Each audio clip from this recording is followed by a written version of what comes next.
Back in 1979, we got a freaky horror movie called Phantasm. Now, you may or may not have seen that. You've probably heard of it. Freaky, had some weird gore, had some really unique things that set it apart from other horror movies. 9 years went by before they actually made this sequel, Phantasm II. Phantasm II, it takes the story a little further. Well, I gotta do some explaining first. The first Phantasm movie is about a kid and his older brother that discover weird goings-on at a local mortuary. Turns out, the tall man is basically stealing corpses, shrinking them down, and reanimating them in order to make them slaves on some alien planet or alternate dimension or hell. I don't know. This kid, he's not sure whether, what he's seeing is like real or fantasy. That's sort of the tone of the movie, is you're not really sure what the hell is going on for most of it. But there's iconic images in that movie, one of which being the tall man himself, another one being the flying silver death balls. You know what I'm talking about, right? If you've ever heard of Phantasm, you know what I'm talking about. And Jawas. Okay, they weren't Jawas, but a lot of people make jokes and say that, hey, they're just like Jawas, because they have the same, like, robes or whatever, and but they're evil dwarves that do the tall man's bidding, but they're actually, like, reanimated corpses of people that died, just people that have gone through the funeral home, and the tall man makes them into these dwarves. That's a weird concept. And so they brought it back in 1988 because, of course, well, this is 9 years later, but between the first Phantasm movie and by the time this one had come out, Friday the 13th was on part 7. And even Nightmare on Elm Street was part 4. Horror movies are great for studios to make because they have a relatively low budget. You don't need huge actors. What you need is a good concept.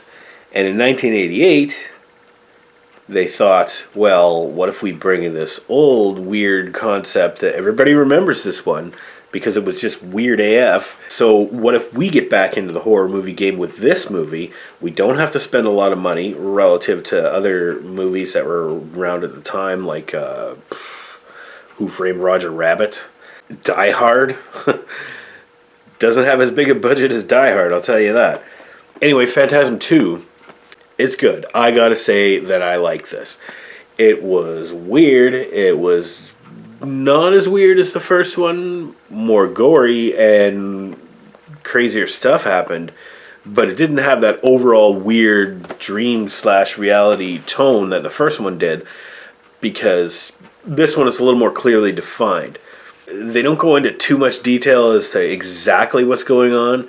But they established like the rules of this whole kind of universe, and they went on to make a third one and a fourth one, and then eventually a fifth one.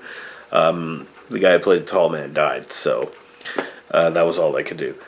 In the first one, there was a kid, his name's Mike, that went through all this crazy crap, and his older brother somehow dies throughout the movie, even though he's a main character, and it's kind of what the hell happened at the end.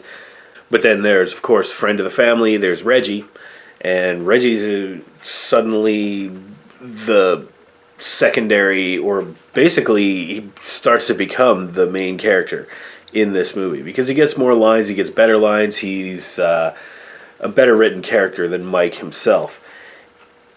Maybe it's just the actor. I like the actor. The guy does a good job. I like that character. He's a former ice cream man, guitar player, and he is a kick-ass with a shotgun. There's a scene in this movie where Mike and Reggie have to gear up. They have to go, because they know they're going to fight the tall man. So they break into a hardware store, steal a bunch of guns and chainsaws, and then make a flamethrower.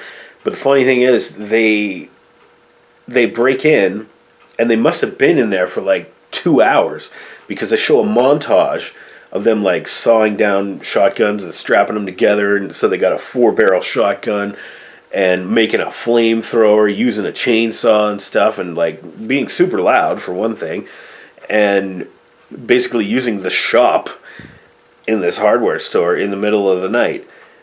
So they must have been in there like a couple hours, and they really, like, the scene is like 10 minutes long of them like gearing up and getting stuff and weapons, and you know it's going to be a violent, gory movie, right? But then they're leaving the shop, and then I think Reggie throws a stack of bills in the register. They don't take any of the money in the register or anything like that. They just throw a bit of money on top of it to say, hey, you know, sorry we had to, this is a critical mission. Like, and we're going to take a bunch of your stuff, and we're going to use your shop at 3 in the morning, and sorry guys. Hope you left a tip, Reggie. Like, jeez. All of the death ball, I don't know what you actually call them.